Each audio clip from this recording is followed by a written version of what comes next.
आम जो जनता है, हम सभी जो साधारण लोग हैं, उनको इन विषयों के बारे में जानकारी नहीं होती है कि मोक्ष क्या होती है, कौन व्यक्ति है, किसको मोक्ष प्राप्त हो सकता है। ये शब्द को इस तरीके से प्रयोग कर लिया जाता है कि जैसे कि बड़ी आसान सी बात है, ये छोटी सी बात है।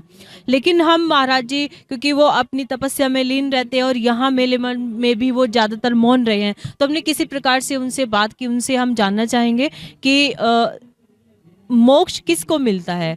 तो महाराज जी, आप अपना परिचय दीजिए, हमारे दर्शक आपके विषय में जानना चाहेंगे। देवी स्वरूप ब्रह्मचारी, काला कंकर, प्रतापगढ़।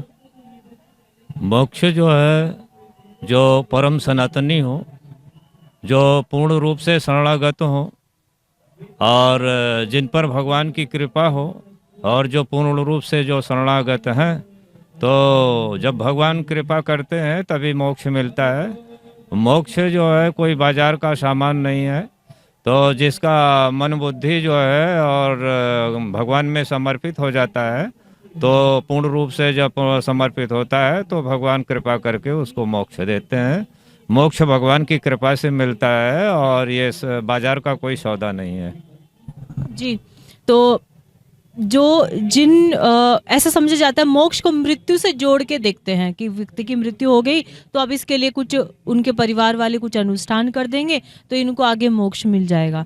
तो ये मोक्ष मृत्यु के बाद की घटना ही है, और मृत्यु भी कैसी मृत्यु, जो ये यहाँ पर मेले में जो लोग हताहत हुए वो तो ज़बरदस्ती उनके प्राण चले गए हैं। उन्होंने खुद ने अपने प्राण प्रस्तुत नहीं किए कि हम गंगा किनारे आ गए हैं, हमारा जीवन सफल हो गया, अब हम अपने प्राण त्यागते हैं। उन्होंने प्राण त्यागे नहीं है, जबरदस्ती उनके प्राण किसी परिस्थितिवश हरे गए हैं। तो ये मृत्यु के बाद ही मोक्ष होता है, ये किस प्रकार से समझे हम सभी? मृत्यु जो है वो अकाल मृत्यु हुई है, उसमें मोक्ष नहीं हुआ है। और जो लोग मरे हुए हैं, मैं उनकी आत्मा को भगवान से प्रार्थना करते हैं कि उनकी आत्मा को परम शांति मिले, और भगवान से प्रार्थना है कि उनको सद्गति मिले। तो और अब जिसकी मृत्यु आ जाएगी तो वो कहीं भी रहे, तो जिसकी मृत्यु आ जाएगी उसको कोई बचा नहीं सकता है। जो लोग भी यहाँ इस विपदा में जो मारे गए, तो मृत्यु उनकी पहले से ही सब निश्चित थी, तो उनको मरना यही था, इसलिए वो यहाँ आ गए। और उनको मेरी ओर से प्रार्थना है, भगवान की से प्रार्थना है कि उनको जो है परम शांति प्रदान हो।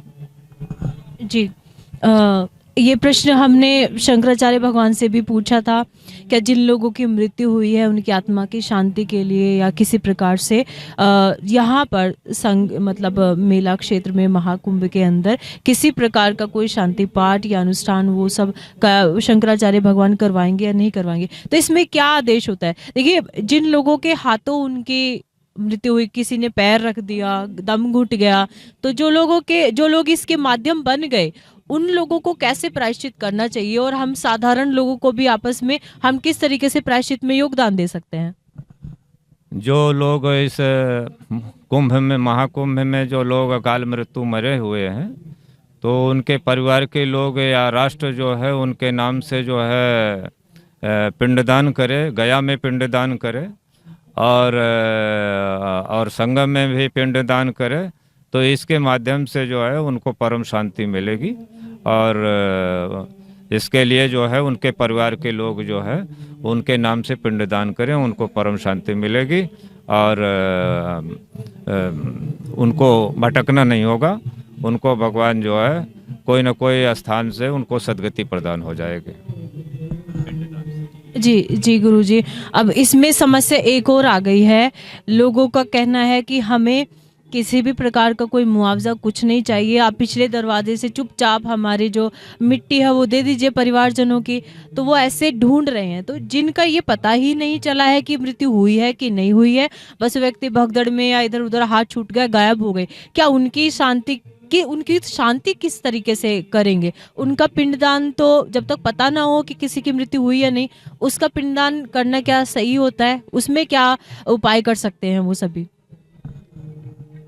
अब वो सरकार जो है वो अपना ईमानदारी का परिचय दे और वो भी सनातनी हो और जो लोग मारे गए हैं तो उनको सहयोग प्रदान करने का कृपा करें।